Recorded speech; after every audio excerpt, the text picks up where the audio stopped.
Boa noite, Felipe. Rodrigo Cerqueira, Grupo Globo. O objetivo foi alcançado, no final do jogo bem intenso ali, com uma defesa do Rossi que evitou até a eliminação. Qual é a lição que fica dessa primeira fase da Copa Libertadores, né? E vai ter uma parada grande até a volta agora nas oitavas de final, mas qual a lição que fica e o que fica de aprendizado também para as fases decisivas? O calendário vai afunilando depois do Mundial, das Copas, enfim.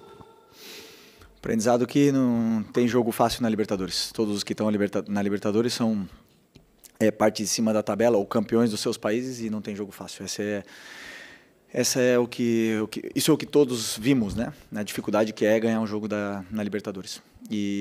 Mas até lá, até as oitavas ainda falta muito tempo. E cada jogo é um jogo diferente, é uma história diferente, é uma viagem diferente e até lá ainda, como eu falei, temos muito ainda para percorrer. Felipe, aqui, boa noite. Boa noite. Parabéns aí pela classificação, mesmo chorada, né? Difícil. Mas o que você acha que agora o Flamengo vai ter um tempo até as oitavas, o Super Mundial, ainda tem jogo no Campeonato Brasileiro? Assim, logo depois do jogo, eu sei que é difícil para pensar em qualquer outra coisa, mas o que, em princípio, você ressalta logo, o Flamengo precisa melhorar, você já detectou, para a próxima fase com adversários mais difíceis? Minha cabeça está unicamente agora no Fortaleza. Próximo jogo, domingo, um jogo onde a gente pode continuar vivos, né, no Campeonato Brasileiro, aí lutando pela parte de cima da tabela. Melhorar, sempre temos a melhorar. Todos os jogos nos dá pistas de onde a gente pode evoluir e melhorar como equipe.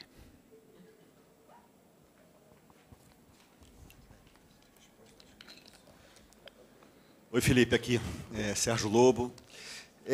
Não é a primeira vez que a gente repara, e várias fotografias hoje, imagens do primeiro tempo, principalmente do primeiro tempo, que só tinha o Rossi da intermediária para trás. Eram 21 jogadores da altura ali da intermediária, daquele bloco central para trás, e o Flamengo com a bola, quer dizer, foi um ferrolho, né?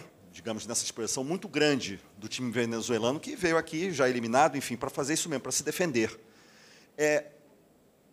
E o Flamengo já, em outras oportunidades, contra times do Campeonato Brasileiro, já teve esse tipo de dificuldade. Como é que você avalia essa questão para melhorar em relação ao futuro próximo, contra adversários que podem vir repetir esse tipo de esquema contra o Flamengo aqui mesmo no Maracanã? É uma forma de defender que causa dificuldades a todos os times do mundo. Não existe nenhum time que tem facilidades em entrar numa defesa com uma linha de 5 e por vezes era linha de 6 e linha de 7 e os 10 dentro da área.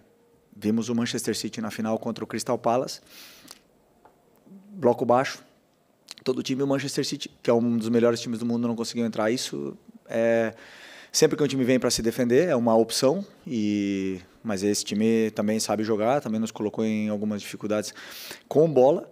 Mas, claro, temos que continuar criando esses mecanismos, essas soluções para dar para os jogadores, para eles poderem terem mais chance de finalizar. Se eu não me engano, eu vi nas estatísticas, foram 20 finalizações, com 10 dentro da área nunca vão ser muito claras, né? Mas, no final, o objetivo era ganhar e conseguimos. Felipe aqui, Fernanda Pisotti, da Rádio Band News FM. O Flamengo começou no primeiro tempo pressionando bastante, a gente já até te perguntei sobre isso, né, sobre a questão de cercar bem a área, e você tinha dito que faltavam jogadores determinantes, e no primeiro tempo o Flamengo também fez essa pressão e não conseguiu converter em gols, até saiu vaiado pela torcida, enfim. Mas o que eu queria ressaltar é a ansiedade. A gente notou um pouco, assim, um time um pouco ansioso, né? Especialmente no primeiro tempo, tentando abrir logo o marcador e não conseguiu. E aí isso foi complicando, você acha, o jogo do Flamengo? Assim como no final do segundo tempo, quando o Rossi faz a defesa, já estava todo mundo ali meio que desesperado, ali, mais ou menos? Não, bom, desesperado não é a palavra certa, mas já tinha, enfim. É claro que havia ansiedade, claro que existia ansiedade. Sabíamos que tínhamos que ganhar para passar, tínhamos que conseguir um gol, fazer um jogo onde a gente conseguisse o resultado para poder passar. E essa ansiedade ela sempre vai existir dentro da nossa casa, na frente do nosso torcedor, com o Maracanã, com a torcida que mais cobra. Claro que existe essa ansiedade. eu como treinador posso tentar o máximo possível tirar, mas dentro do campo os jogadores percebem, e como você bem falou, começamos com uma pressão forte, o time deles, eu sempre penso que no futebol é mais fácil destruir que construir, destruíam bem as jogadas, nossas jogadas, nos bloquearam bastante e não conseguimos criar essas chances claras. E isso foi causando um pouco de nervosismo com bola. No intervalo tentei tranquilizar um pouco esse sentido, o time melhorou, encontrou o gol e ganhamos o jogo. No final, é normal também que time no mundo que não sofre finalizações, ou sei lá, que passa um jogo 90 minutos sem que chegue na nossa área. Chegaram por forma de escanteio, tivemos chances de tirar a bola, não tiramos, e no final sofremos, mas para isso também está um grande momento do Rossi aí. Felipe, aqui à sua esquerda. Queria saber de você se você considera o teu elenco de um tamanho ideal para uma temporada como essa de 2025, que você ainda tem, além das 3 principais competições, esse Super Mundial pela frente. E qual era também o teu sentimento nesses minutos finais da partida, com a pressão empregada pelo Deportivo Táchira, quando o técnico coloca atacantes em campo e ainda depende de uma defesa salvadora do Rossi, que até agora a gente nem sabe se estava impedido ou não, mas criou todo aquele frisson ali em torno daquele lance. Qual foi a primeira pergunta que você fez? Desculpa. Se você considera que teu elenco tem um tamanho ideal. Eu acredito que sim. Para mim, um elenco ideal tem que ter 25 jogadores. Com certeza, nessas janelas, né, de transferências, chegarão peças para reforçar, sairão outras, o que é absolutamente normal, e o que nós temos que continuar aumentando é a qualidade do elenco. O número de jogadores está suficiente. E depois, o sentimento para mim de vitória, de orgulho heróico, 10 dentro da área defendendo e sabendo sofrer, e o goleiro depois saindo mais uma vez como herói. É uma vitória. Eu comemoro todas as vitórias da minha carreira, sempre. Não é fácil ganhar. E dou muito valor a ganhar, a passar, sem esquecer. Não podemos esquecer que esses jogadores jogaram domingo, 4 da tarde, no campo sintético do Palmeiras, contra o líder do Campeonato Brasileiro. E hoje, 3 dias depois, estavam no campo, alguns no sacrifício, e então é uma vitória, sim, que temos que comemorar. Felipe, boa noite. Parabéns pela classificação. Natália Brasil, Damas do Esporte. Aproveitando até o que você falou agora no final da sua resposta, você falou que alguns jogadores hoje foram para o campo com um certo sacrifício. A gente tem o Alan voltando de lesão, o Gerson, né, ficou aquela dúvida ali, também precisou ser substituído. Então, queria entender a sua opção para os 11 iniciais que foram a campo e também tentar entender um pouquinho o Deportivo Táchira não marcou nenhum ponto ao longo da fase de grupos. Você já falou que não existe jogo fácil, e eu concordo com você, principalmente na Libertadores, mas será que naquele momento ali não era talvez tentar colocar um time um pouquinho mais ofensivo? Queria entender por que você fez a escolha por um jogador, o Everton Araújo, que tem uma característica um pouco mais defensiva. Obrigada. Entendeu os seus primeiros 11 e a substituição? Não, vou responder essa aí primeiro. Um pouco mais ofensivo o time tinha. O time tinha Léo Ortiz, Léo Pereira e Alan, que ficavam atrás. Tinha Wesley e Alexandro, que passavam para o ataque. Gerson, que passava para o ataque. Michael, Arrascaeta, Pedro e Luiz Araújo. Atacando com 7 jogadores. Mais ofensivo que 7 jogadores, difícil. Muito difícil. Então, muitas das vezes tínhamos 6 e o lateral vinha por dentro. Então, como eu falei, muitas das vezes um adversário que se fecha com os 10 dentro da área, temos que tentar entrar por outras formas, com chute de fora da área, com cruzamentos, com bola parada. É o jeito de entrar numa defesa que tá tão fechada e tão bloqueado. Mas assim, colocar mais jogadores para o ataque. O Everton Araújo entrou depois. Essa é outra, né? Você perguntou do 11. Gerson, problema no joelho. Várias lesões, tivemos Bruno Henrique também, que chegou no jogo sem condições, Alan, que depois de 3 semanas parado voltou para o jogo hoje, Varela acabou de volante, tivemos o Alexandre, que teve que repetir o jogo também, não estava nas melhores condições, muitos jogadores, não vou lembrar todos, o Pedro voltando de lesão, vocês já sabem, então tem todos esses jogadores para mim eu tenho que exaltar o meu elenco, os meus jogadores. Eu tenho que falar da força que eles têm, da ambição que eles têm, que eles querem ganhar, eles querem sempre o melhor, querem trabalhar, querem jogar todos e me deixa orgulhoso de liderar esses jogadores. Felipe, tudo bem? Boa noite aqui no meio. Gabriel Orfo, canal Papo Brasil, Rubro Negro, Revista Placar. Parabéns pela vitória. Felipe, a maioria dos times que o Flamengo enfrenta costuma jogar de uma forma mais retrancada, digamos assim. Hoje o Tátira veio com uma linha de 5, como você falou, às vezes virava uma linha de 6 até uma linha de 7. Eu queria entender porque o Flamengo, muitas das vezes, acaba não finalizando de fora da área.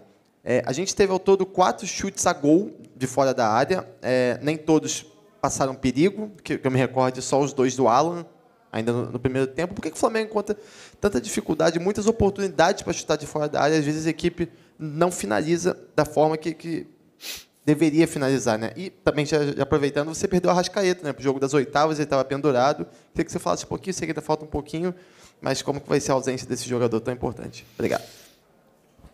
Sobre o chute de fora da área, porque, primeiro, característica dos jogadores. Nós temos Luiz Araújo, Pedro, que tem característica de chutar de fora da área.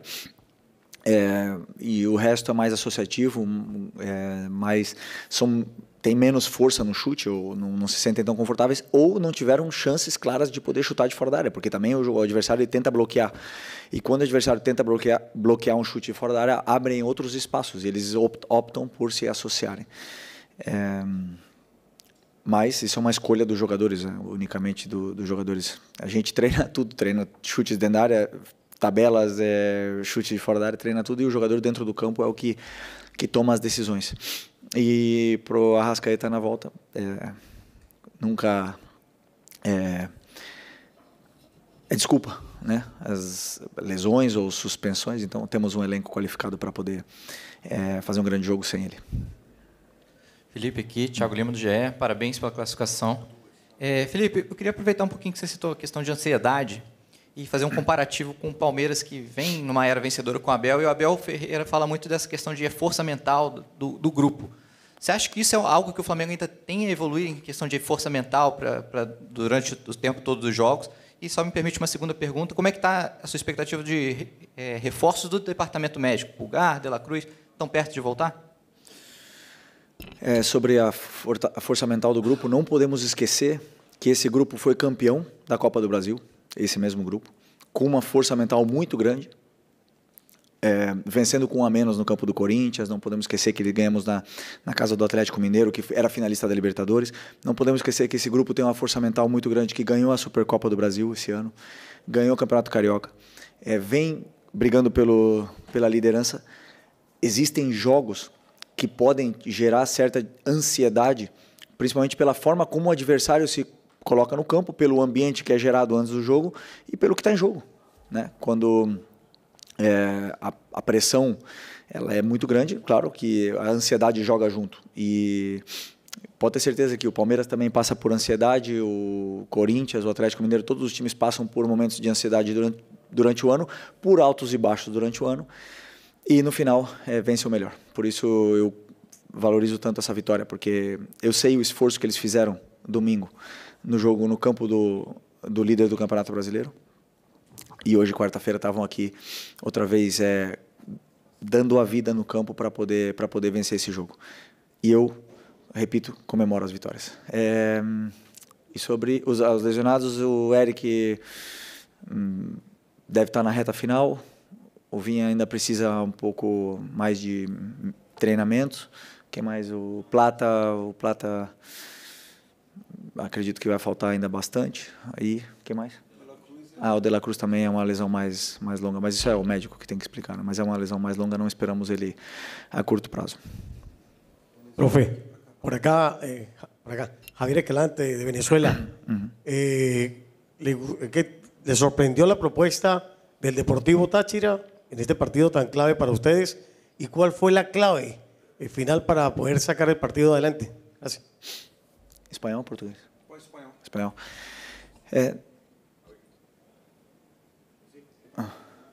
Sí, perdón. No nos sorprendió, imaginábamos un partido cerrado, imaginábamos un partido así.